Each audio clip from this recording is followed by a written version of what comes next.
కాలం మారింది. వజ్రం మొగలుల చేటికి చిక్కింది.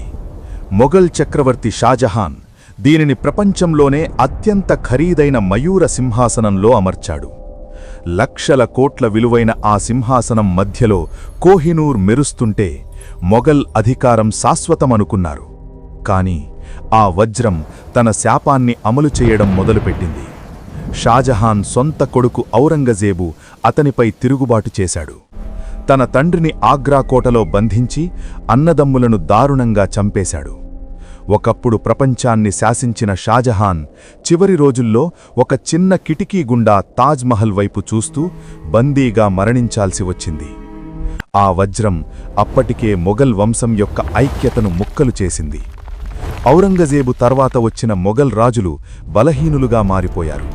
వారు భోగ విలాసాల్లో మునిగి తేలుతున్న సమయంలో పర్షియా నుండి నాదిర్ షా అనే క్రూరమైన ఆక్రమణగారుడు ఢిల్లీపై విరుచుకుపడ్డాడు. కేవలం కొన్ని గంటల్లోనే 1,00,000 మందిని ఊచకోత కోయించాడు. నాదిర్ షా ఆ మయూర సింహాసనాన్ని చూసి ఆశ్చర్యపోయాడు. కాని అందులో ఉన్న వజ్రాన్ని చూడగానే కో-ఈ-నూర్ అంటే కాంతి పర్వతం అని అరిచాడు.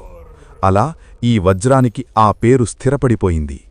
అయితే నాదిర్ షా ఆ వజ్రాన్ని పర్షియాకు తీసుకువెళ్లిన కొద్ది కాలానికే అతని సొంత బాడీగార్డ్స్ అతన్ని నిద్రలోనే తలనరికి చంపేశారు. శాపం ఇప్పుడు సరిహద్దులు దాటి పర్షియాకు కూడా వ్యాపించింది.